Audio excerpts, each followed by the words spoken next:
Today on Adversity to Strength, I'm joined by Shereen Alexander, a psychotherapist whose personal journey through identity, belonging, and trauma profoundly informs the work she does today. Shereen grew up feeling like an outsider in her own family, navigated mixed heritage, unspoken truths, and a lifelong sense of not quite fitting anywhere. Raised white and Puerto Rican, she was taught that language or culture of her father's side and didn't fully understand her racial identity until adulthood. What was never named, however, was the deeper harm, sexual abuse within her family that remained hidden behind silence and denial. In her late 20s, seeking connection and belonging, being moved to Puerto Rico in an attempt to reclaim a part of herself she felt had been missing. Instead, she encountered instability, exploitation, and danger, including an attempt by a family member to traffic her for money. With no financial safety net, no clear exit, she was forced to confront the reality that survival sometimes means walking away from the very people we are told are supposed to protect us. Today, Cherie works as a psychotherapist in both acute, inpatient settings and private practice. In this conversation, she reflects on how her experiences of identity loss, betrayal, survival shaped her sense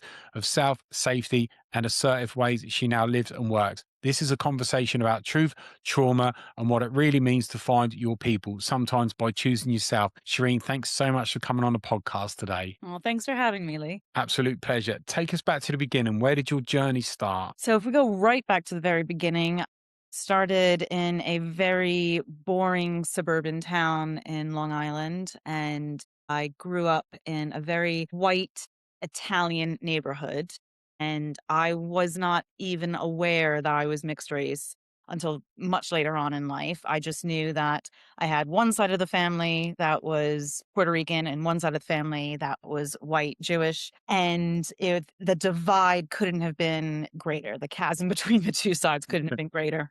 Going on a Sunday to my father's side of the family, the white side of the family, was beautiful barbecues and pool parties and everyone's dressed, wonderfully. Then going to Queens, to my Puerto Rican family. And there's, prostitutes walking up and down the street, people selling drugs underneath the stairs. And, my grandma's house smells like chicken grease and fat. And I couldn't understand anything anybody was saying. And I just didn't understand why every other weekend we had to go to this place where everybody was speaking this language I didn't know. I couldn't talk to anybody. It was loud, always so, so loud, whether that was music or people just talking very loudly. So yeah, I grew up very confused as to where I fit. And within that, my mother was very much pushing towards the white side. Don't speak Spanish, don't really engage with any of your cultural heritage on the Puerto Rican side. Food was always the food my father grew up eating. So matzo ball soup and kashavanikas and whatever, other food he grew up with that tasted horrible to me. So yeah, it was incredibly difficult to understand what was going on as a child. I guess Yeah. very similar maybe to children who do grow up speaking multiple languages. They don't realize they're speaking a different language until one day they're like, oh, this is German. Yeah. Oh, this is Spanish. So yeah, and I guess in terms of how that lack of identity or that confusion about my identity translated within a school setting, I was either always the youngest one in the class or the oldest one. I don't know how that happened, but it just kind of happened that way. So finding my tribe, finding my people was very difficult. Everybody on my block, again, was either really much older than me or much younger than me. So other than my brother, I didn't really have anybody to kind of collude with and play. God, we used to play handball or, God, it wasn't even handball. It was some made up version of handball that we used to play. We used to something where we would like hit a ball on a curb or something. Anyway, there wasn't a lot around me for me to kind of get my bearings. And then at school, I was in the top set, but I was at the bottom of the top set, if that makes Right. sense. Yeah. Yeah. And then the people that I was friends with were kind of in the middle set or the lower set. So I couldn't even really communicate with people in the classroom like that as my friends, so I felt very isolated in the Yeah. classroom.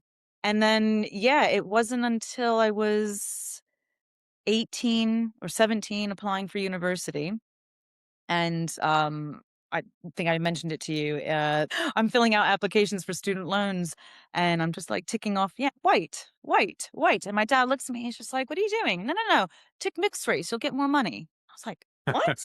So yeah, that was the first time I was like, Did you feel Also, about that when he said that? I mean, I was confused, but then there was also this part of me that, I mean, playing into the Jewish stereotype here, I was like, "Oh, of course you would want to align me with something so you could get more money."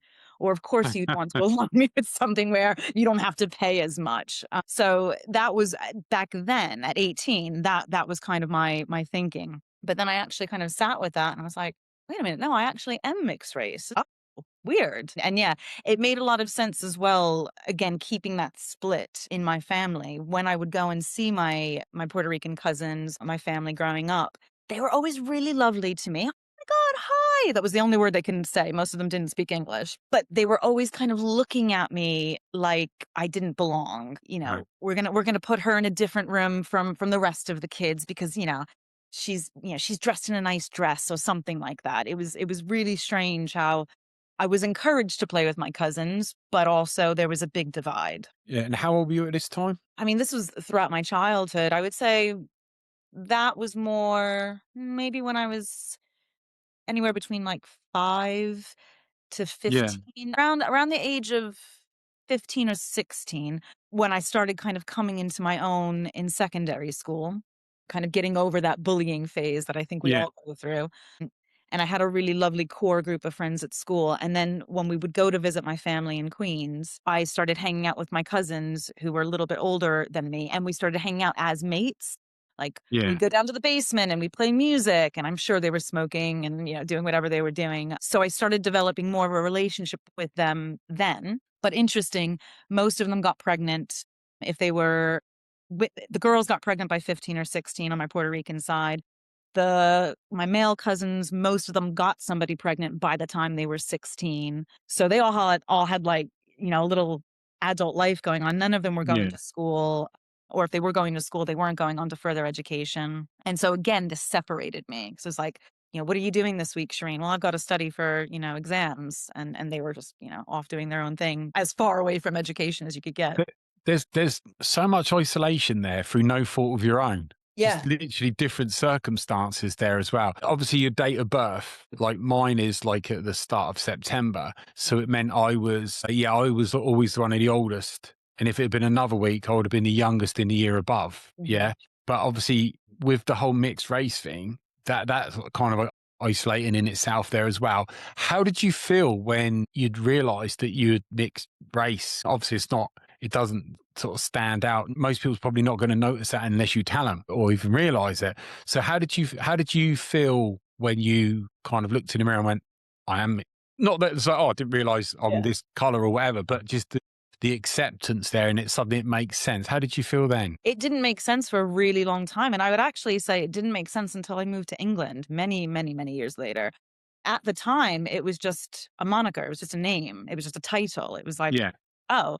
So I never really went out into the world and identified as, mixed race in terms of that's how I would introduce myself to people. More often than not, I would get people thinking that I was from the Middle East because my name is Shireen, and that has an Arabic meaning. So, which again, I didn't know why my parents chose to name me Shireen. I don't know where they got that name from.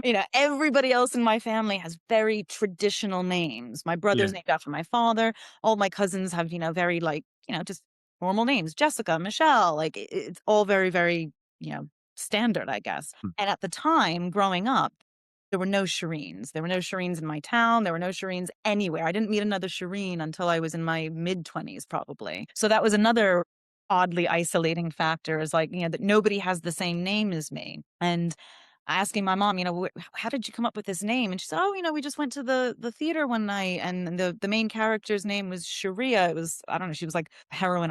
They saw some weird space movie. And they thought it sounded cool. I was like, gosh. And both my parents are really traditional, as in Yeah. they don't color outside the lines. They're, very cross your T's, dot your I's, and quite conservative in their approach to life. Yeah, I just thought this is really strange that they would have gone so far outside the box with my name to start with. So I think right from the get go, I was kind of set up to be different. Yeah. Did you feel different? Yes, I did. Yeah. Noticeably, in every environment or most or? Was there a time that you Uh, didn't feel? That's a really good question. I would say in every environment, I felt different. I know nowhere more parent, I would say, than when I was in school, but doing sport. And I was an athlete from a very young age. And I was always the smallest one on the team. And then when I got to a certain age, suddenly I wasn't the smallest one. Then I was the oldest one on the team, and everybody else was smaller than me. So again, I didn't really have peers in that world. But I always, interesting, I'm using the word small, I always felt smaller than everybody else. Yeah. Yeah, sometimes you can do that, especially when you're a kid and it's just your age. You just automatically take that, because somebody that's a year older than you at certain ages, that could be a big difference. Yeah. Yeah.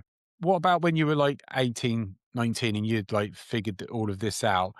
Did it make sense and make it easier to feel integrated, or did it keep you isolated, or would it make no difference at all? I mean, I was a bit of a wild child at 18, or at least, going into my late teens, early 20s. So I wasn't really thinking about it. I kind of took a page from my father's book. And when it came time to fill out more loans or things, I was like, oh, I'll tick that box because I'll get more aid. Or I think at the time, I can't remember what the program was called, but at the time in America, they had a program, I guess something for disenfranchised minorities where they had to take a certain number into each university.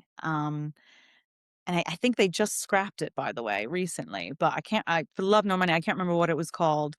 And I was part of that kind of, okay, well, we have to take a certain number of mixed race people. So we've got this person here we can take. So other than using it, which is how I was taught to use it. That's how I was taught to relate to it is you use this. It wasn't something that I was supposed to embrace or to engage with or to really immerse myself in. It was just, no, no, no, this is something you use if you need it. How did you feel that you were almost like suddenly ticking that box? Did you Again, feel like a fraud almost? yes, actually, yeah, now that you say that, yeah, I was a big old fraud. Yeah, Are no, you sure about this? my name's not actually Shereen. It's like Sarah, you know? That's a really good way to put it, and I would say that was probably the most apt way of how I felt. So, when I finally graduated from university and left the States, the intention was not to go to Puerto Rico, and the intention wasn't to do anything that Yeah. related to my family. I moved as far away as I could because I needed to get away from America. I just needed to get away from this. How come? You've been isolated the whole time, you've grown up, you got family around you, and you've just gone and done kind of the opposite of what a lot of people do, and you've just gone as far as way as you could. So how come, what made you decide to do that? I can remember distinctly at the time being very fed up with the types of adverts I was seeing on the subway and just the consumerism of, your body has to look like this, your makeup has to look like this, you have to do this, and then interesting, you're a part of society as long as you look a certain way and you do a certain thing. And I was just inundated with it. And I was just like, you know what? I just want to go as far away from this environment as possible. And I hadn't really traveled ever. Typical American. Didn't have a Yeah. passport until I Yeah. was 22. And I was like, okay, where can I move? And I had three places picked out. One actually, weirdly, was Puerto Rico, although I didn't get the job that I had applied for. The other was as an au pair in France, and then the other was as a teacher in Japan. And I got offered the job in France and Japan, and I just thought, cool, Japan, that's really far. Yeah. So, a narrative of my own making, I made myself even more of an outsider. Definitely, because you're going to stand out in Japan. Absolutely. Yeah, there's no integrating. You're gaijin, that's it. Yeah, no, many clients, people know that gone to Japan, absolutely love Japan, love the people of Japan, but they do feel that there's no real integration. Yeah, exactly. So, and I really struggled the first few months I lived there because of exactly that. There was no integration and yeah, again, felt very isolated. Luckily, the job I had was wonderful. My coworkers were amazing. The company I worked for was incredible. But as I spent more time there, I thought, gosh, I really want to learn Spanish. Because interestingly enough, the Japanese language, the vowels very similar to Spanish, or the phonetics were very similar to Spanish. And I thought, gosh, it'd be kind of cool if I learned Spanish. So rather than learn Japanese in the country that I was in, so I could get around more and I could actually potentially Yeah, integrate yeah. more, I was like, how can I go about learning Spanish. So I decided to move to Barcelona and did a TEFL course there. got a job teaching English, had an absolute ball. It was just the most incredible place to live and work, and I barely worked. I was mostly living and just having, just doing a bit of work on the side. Yeah.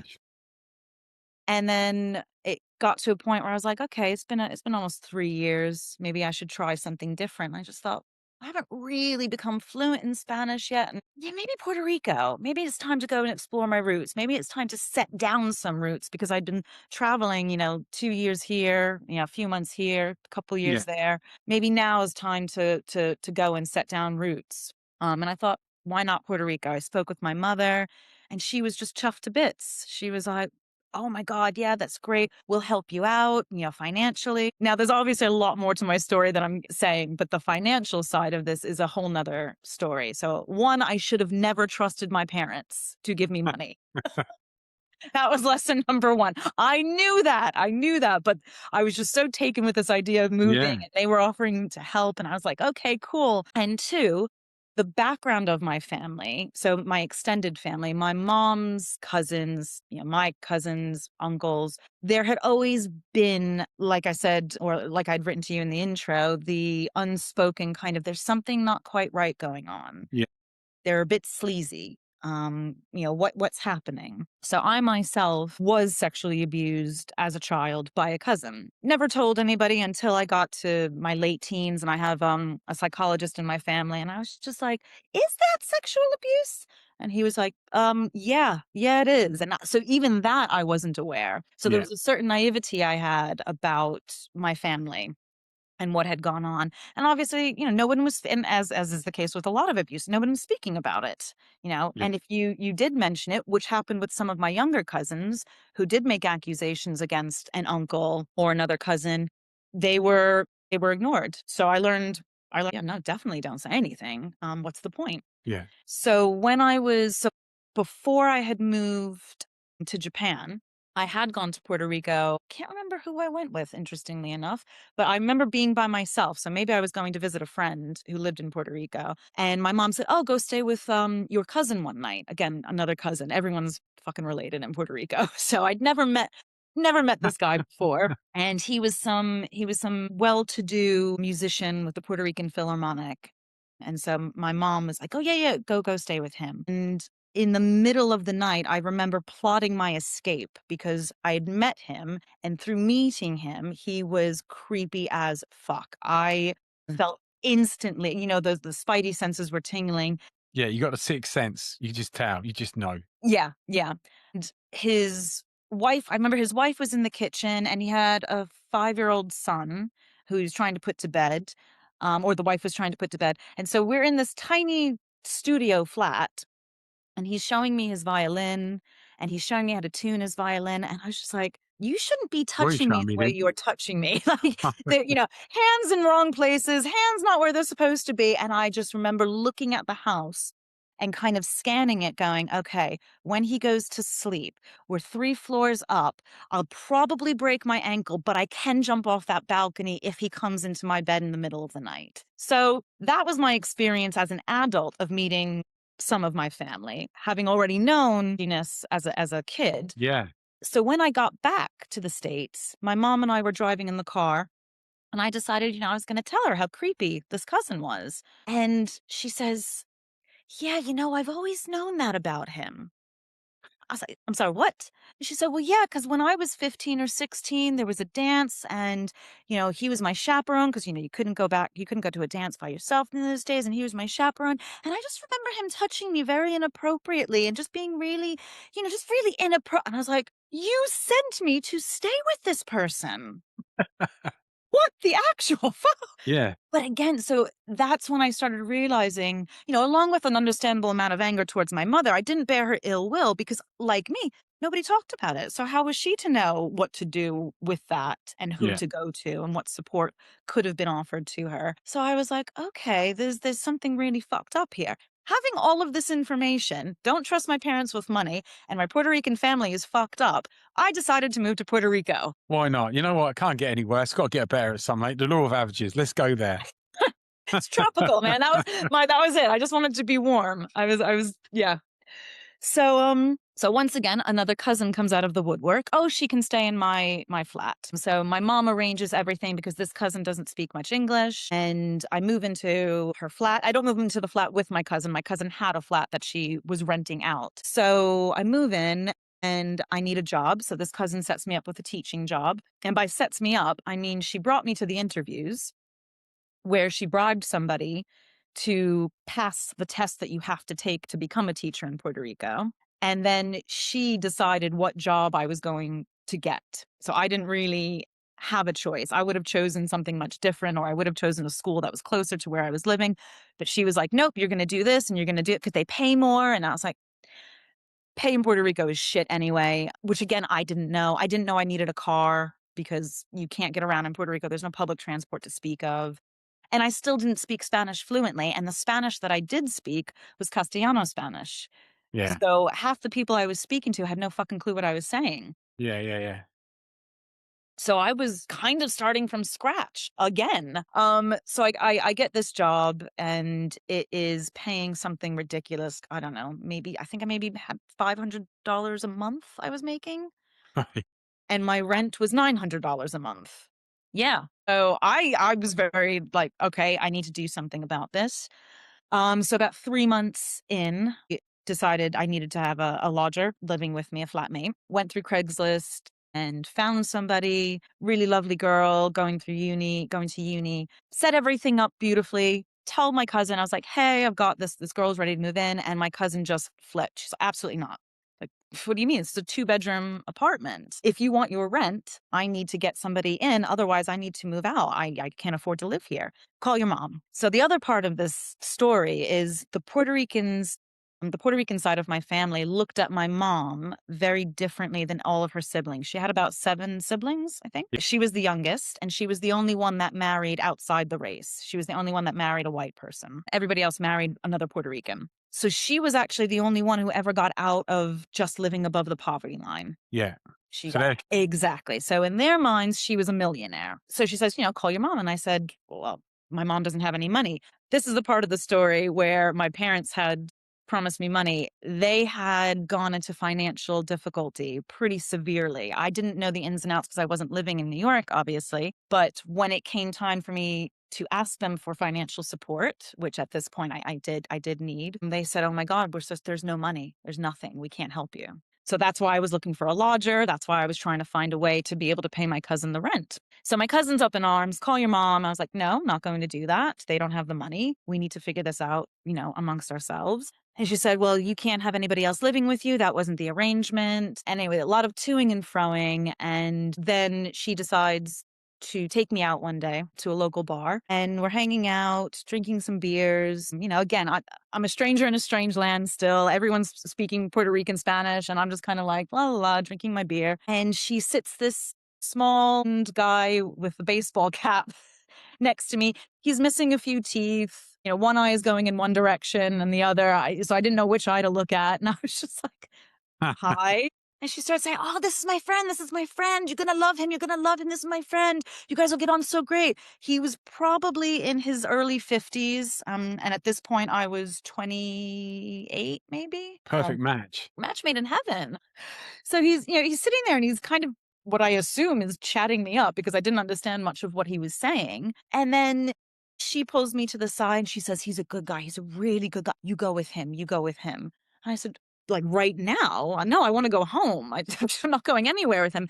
No, no, he has a boat. He's got a really big apartment. Go with him. Go with him. And then he comes up to me after she had gone and because she went and had a talk with him and she left. And then he comes up to me before I had a chance to leave. And in his broken English, he starts saying, I will pay you this amount. That sounds good, right? Yes.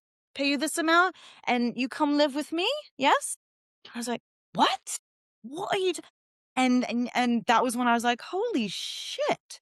She's pimping me out to get her rent money. What? What? Sure, it wasn't lost in translation. Definitely. Some things are lost in translation. I pieced enough together. My Spanish was just good enough for me to go. I don't think you needed to learn a word of Spanish to figure this one out. So I was just absolutely gobsmacked. And I just went, okay, in my head going, not only am I leaving this bar right now, by the way, making my way back to my flat, which wasn't that far, but Puerto Rico's not known for being the safest place for a young girl Yeah. on her own. But I was always very delusional about how strong I was. So I used to think I can just like ninja kick anybody.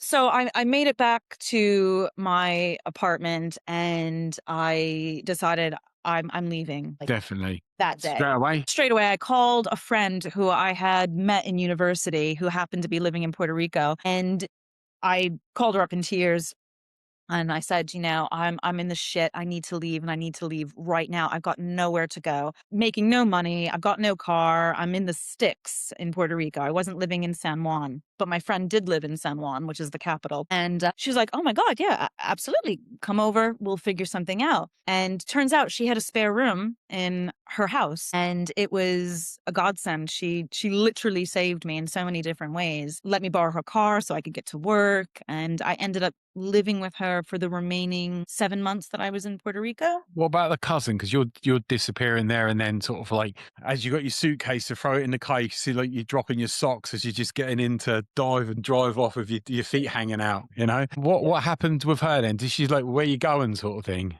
or did I she I not know? I don't remember. Memory's a funny thing, isn't it? Because I was just so like survival. Just get out, just get out, just get out. And Literally fight or flight. absolutely. And I think I called her up and I said, I'm leaving. Gave her no explanation because I didn't think she deserved one. Yeah, And she ended up calling my mother up, effing and blinding. And I obviously had already told my mom what was going on. yeah. So my mother's reaction was, "That's it, no more cousins." No more cousins. Thank you. Like, Yeah. that's please stop introducing me to cousins. So yeah, as far as I'm aware, she just was effing and blinding, and I Yeah, never but heard from what her again. logically, what could she be phoning your mum up to? It's only because Yeah. it would have been lost the money, but your mum would magically transfer the outstanding balance of this overinflated rent. Yes, absolutely. That's 100% Yeah. the reason she was calling my mom, yeah. So therein was the phase of Puerto Rico where things became slightly calmer, but I was now broke, dependent on my friend. My friend was absolutely lovely and was charging me a pittance for the room that I was renting, and I was slowly trying to kind of build my life and figure out what do I do because now I'm trapped here, or it felt like I was trapped. I had about $700 in the bank. That's it. That was all of my money. Yeah. And can't move anywhere, can't really do anything else in Puerto Rico. Shock of all shocks, I wasn't really learning much Spanish because I was just trying to get by and I was teaching English. Yeah. So yeah, I remember it was Christmas. It must have been around Christmas because my friend did invite me to go to her family's, but I didn't feel mentally I was in a really shit place. So I Yeah, of didn't want to course. go be around strangers that I didn't know. God forbid I met anybody else's cousin. I didn't want to ever meet another cousin ever again. No cousins. No more cousins. So I decided to stay in the house by myself, and it was the loneliest Christmas I can recall. And I think I was just in floods of tears. And this is before the days of like streaming services. So I wasn't really doing anything. Doing I was anything, just there. in Yeah. a house by myself, just kind of like, what the fuck have I gotten myself into? And I thought, right, I've got to find a job. I've got to get out of here. I don't know how, but I need something that's going to pay for me to move and pay an actual decent wage. So I got on my computer, which was the only possession I had in terms of anything of value. And I just started throwing spaghetti at the wall. What can I do since I didn't have a teaching degree, but I had been teaching for a number of years. So that seemed like the easiest route to go to, but I'll do anything in terms of cleaning, menial tasks, desk job. I don't give a shit. I just need something that's going to get me enough money to get out of here. And I came across the program Teach for America, which I'd never heard of and I knew nothing about. They had an application process that was quite extensive, but if you were successful as an applicant, they placed you in a school for 2 years. It's kind of like a volunteer, only they did pay you. You give 2 years of your time to this program, and afterwards they will give you $10,000 towards student loans or towards further education. And if you are successful, they'll also give you $5,000 to move from wherever you are. So I was like, ooh, this is great. Yeah, sign me up. Didn't realize that the application process was going to be so extensive and so harsh. Because like I said, I had no idea what this program was. So I later learned that they recruit from Ivy League schools across the US. And Wendy Kopp, who's the founder, it was her dissertation actually when she was at Harvard, I think. I can't remember. Sorry, Wendy, if I got that wrong, but whatever Ivy League school she was going to, this was her passion project. So she decided to come up with a program where they placed people who were incredibly well trained into really impoverished areas and really disenfranchised schools, and to give them the best teachers rather than what we typically do in America, which is we give the shit schools the shit teachers Yeah, yeah, and resources, and, very similar to what goes on in the UK as well, and I'm sure sure. many other places. So I didn't know any of that. I just knew I had a group interview, and then you pass the group interview, and then you have your one-to-one interview, and then you pass that, and then you have to write a lengthy essay, and then you pass that, and whatever. It was like 18 stages of this process. So out of 30,000 applicants, they took 3,000, and I was very fortunate to be counted among them when push came to shove, and I was just absolutely thrilled. Thought it wasn't real at first because my trust had kind of been broken. So I was Yeah, like, is this for yeah. real? This sounds like too good to be true. And it wasn't. It was absolutely, again, it was another saving grace moment, that fortuitous that I had found it. And yeah, very, very glad that my writing skills were intact, that I did well enough on, their various tests to get in. So that's how I got out of Puerto Rico, because otherwise I wouldn't have been able to afford the move. Where did that take you to then from Puerto Rico? That took me to New Orleans. So I wanted to stay. New York would have paid more in terms of the teaching jobs available Probably there. would have cost a lot more though, wouldn't it? It would have cost a lot more, but again, the program takes care of you. So they would have found subsidized housing if I needed it. There were a lot of really beautiful incentives to join the program, but also they realized how hard they were going to be working you. So Right. they were very much, we know you're giving a lot to us, so we want to make sure you're well taken care of. That's good. So it probably would have been possible, but interestingly enough, other than getting paid more as a teacher in New York, I didn't really want to go back to New York. I've You've been there. been there, done that, met all the Yeah. cousins. Yeah, that's it. No, no, Let's no. move someplace Cousin else. free. Yeah. New Cousin Orleans would free. be a good choice. I could imagine that'd be a good choice. Different part of the country as well. And on that theme of being the outsider, New Orleans for me was an experience of, this is where you go where you haven't found your people yet. You Yeah. French descendants there as well, and Yeah. a lot of like Yeah. African Americans as well. Yeah, yeah. So strong Creole tradition Yeah. and culture there. But it really was a place where if you didn't fit into any other part of America, you go there because you'll find it, if you're of a certain mindset, free-spirited, creative, you know, pushing boundaries, rule breaker, but lovely spirit like that. That's what I found there. I was like, gosh, this Yeah. place just, it felt alive. Would you say that was the first time in your life you actually felt you belong somewhere? Absolutely. How old were you? I was 31. 31 years, and it's the first time. I mean, there's some people go their whole life, but 31 years of trying to fit in that round hole square peg, and Yeah. it took you to go to New Orleans, where there's people that you don't even know, to feel like you belong somewhere. Yeah. And and maybe it was the fact that, even within Teach for America, again, following the theme of my life, I was one of the people that was called a non-trad. So because they recruited from Ivy League schools, they took people who had just graduated from Yale, Harvard, Stanford, Brown, Penn State, and they took them before they went off to do their PhDs or their masters in law and physics and medicine. And they were all about 21. I was 32. I was 31. So I was 10 Yeah, years older than everybody else in my cohort. So I was what was referred to as a non-trad, non-traditional yeah, member. So again, I was still an outsider within that cohort, yeah, but they were such an incredibly well organized program that they found a place for me. And in that place, and this is kind of how I start becoming more interested in going the psychotherapy route. What they noticed within me was I was very good at managing difficult behavior in the classroom, and the students that typically didn't get along with their teachers or were thrown out of class all the time were coming to me, or they were sitting and listening. They were actually engaged with the material in my classes. So I became known as the person, if you want to know how to manage classroom behavior and structure your classes, go see Shereen's classes. So they were really lovely at bigging me up. So even though I was still an outsider, I was given a status, and that made it less isolating. yeah. Yeah. and growing your confidence as well, I would A imagine. absolutely, it was really interesting to be, a decade older than most of my cohort, to have that life experience that I had had, and to kind of see where they were, and also, a lot of them, again, you're talking about people who are from very wealthy families, the upper echelon of America, with the one percenters. Here I am, little mixed race Shireen that nobody knows is mixed race, and could barely scrub 2 pennies together to even get on the program.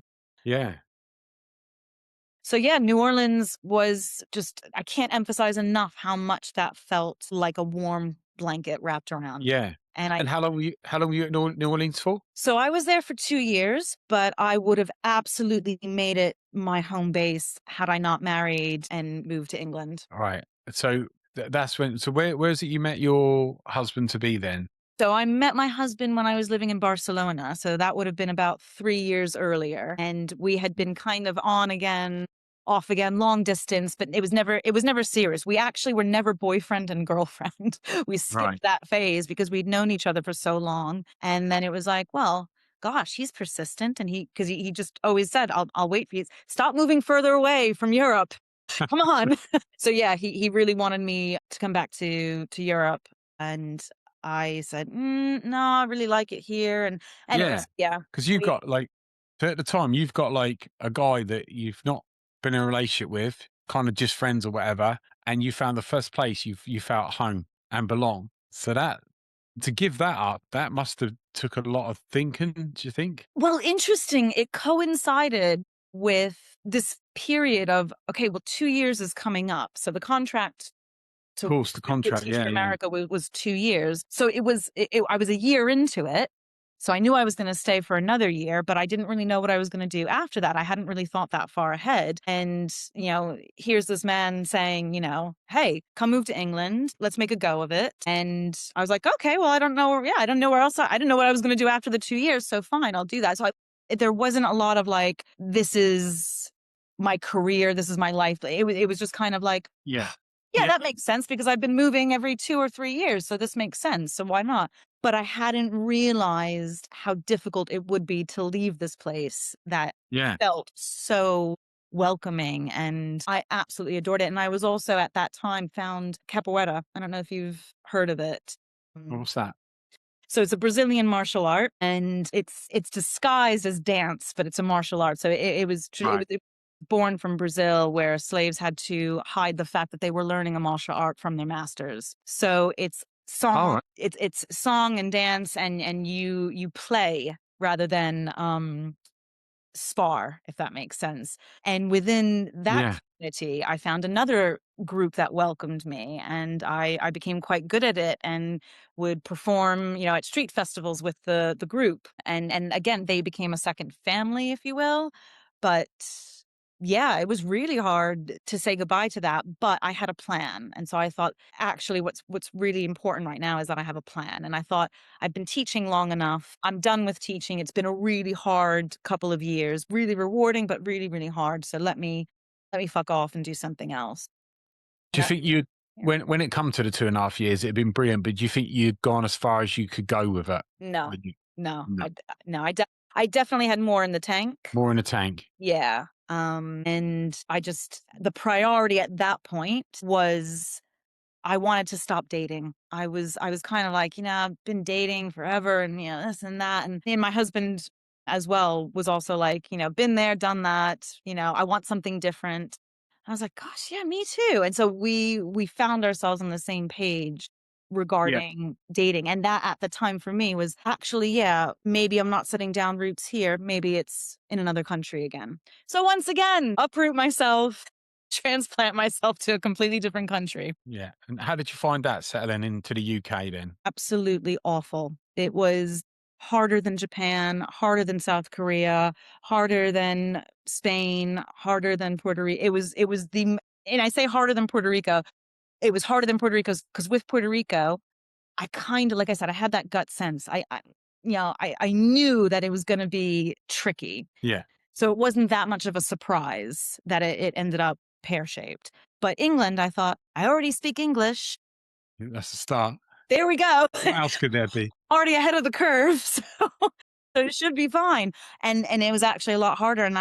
And so going back to where we started, me identifying as mixed race. I hadn't until I moved here because every time I tried to apply for a job, get a phone contract, whatever the case might have been, it was what's your ethnicity? What's your race, ethnicity? And I remember to this day, you look at white, white other, white this, white that. There's like 18 different choices for white mixed race. There's nothing for Hispanic. So I always choose white mixed race other. And that other could be anything.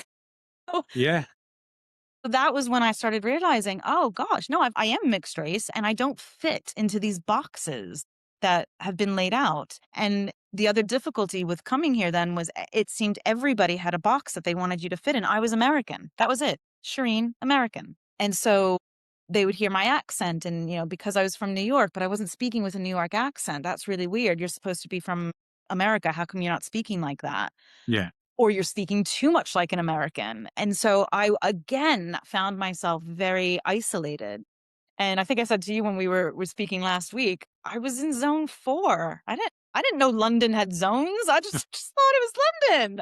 So I thought I was going to be moving into the thick of it, like a bustling, busy place like Camden that Yeah. reminded Yeah. me of the East Village in New York. And no, I'm in Brentford. So, and my husband, had seen me, for years Yeah. traveling and pulling up my bootstraps. So he didn't really understand that the transition from this place that I loved and really felt comfortable and had grown and thrived, and then to come here, he didn't understand that I felt isolated and Yeah. confused and that I needed some guidance. Like, where do I go? Where's this? Where's that? He just thought, Yeah. okay, you're here. You're going to be fine. And you speak English. And you speak English. Exactly. So, and then I got my first lesson in American versus British English. And I had been applying to jobs for a few months with no luck. And one person got back to me and said, I don't normally respond to people that we're not going to interview, but I'm so infuriated by your CV that I have to tell you, you need to go and look at how to spell words, how to write a CV. You've given me a resume. And she just laid into me. Yeah. And it was the best thing she could have done Of because course. Yeah. I didn't know. I had No. nobody guiding me. I had nobody showing me. I didn't know what a fucking CV was. Yeah. So yeah. Yeah. And what about settling in then? How long do you reckon it took you to settle in? So it took, I would say, about 7 years for me to settle 7 years. in. Yeah, as in, like, to feel like this is Home. coming home. It wasn't home Yeah. yet, it was becoming home. And that was a combination of meeting people in my own off my own back, finding a little group of friends, coworkers, and then when I was stable enough in my job as I went back into teaching. I thought, "Wow, okay, so I'm gonna be here now. Let me train for what I actually really wanted to do." Back when I was a teenager, I always wanted to be a therapist. And now I was finally in a position where, one, I had the money and the time and the support, the emotional support. And I thought, yeah, let's do it. Let's train. And what about belonging now? How do you see yourself now? Where does that fit in? What about the isolation? I would say I find myself in a delightful half and half situation where I have days where I feel so in touch with the people that I've met and the Yeah. community, neighbors, but I'm absolutely not one of them, if that makes sense. Yeah. Especially where I live now in St. Margaret's. Again, very wealthy people around, very big houses. Most people don't live here full time throughout the year. They go down to their summer homes or their winter homes and ski and stuff. Yeah. So even in that, I'm very aware of my difference, Yeah. yes. But I don't to say I don't care sounds too easy. I care as in I notice it, but I don't look at it as something that I'm deficient in. Yeah. Then I don't think there's anything missing in me. Yeah. Yeah. It's almost like with these are the people around. This is the area you accept. There's an acceptance there, Yeah. and that's fine. I don't feel like a fraud. You don't feel like a fraud. No. Yeah. So all going great for you. Settle down now. Feel a part of it as best as you're going to. What's the future looking like for yourself? What have you got in store? So I've been, and I almost, don't want to speak it out loud lest I have to actually fulfill it. But I have been considering doing a conversion course and potentially going into psychology and getting my PhD maybe PhD eventually, but certainly going for a master's and just seeing what else I can offer the field because through working at the Priory, I'm fortunate enough to work next to some incredibly skilled psychologists, and I can't get enough of their knowledge. I just eat it up Yeah. every time I'm there, and it's changed my practice leaps and bounds. Yeah. And maybe it's why I don't have a level of burnout that I might have had were I just kind of staying as a psychotherapist. So potentially that, but I would Yeah. also like to branch out into running workshops on Yeah. assertiveness and building your confidence and managing depression through using the tool of being assertive. Yeah, definitely. That sounds great. I think Mm, whatever direction you're going in, you're gonna be great at it, successful. You've got a long history of helping people along the way in mm. different continents.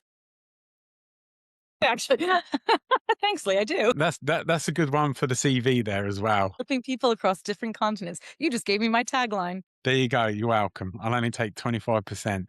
Um, it's been a fascinating story, Shireen. I've loved every second of it. Your strength's unbelievable. The way you've handled things, the way you've overcome things and dealt with it, and then moved on and just got stronger and stronger.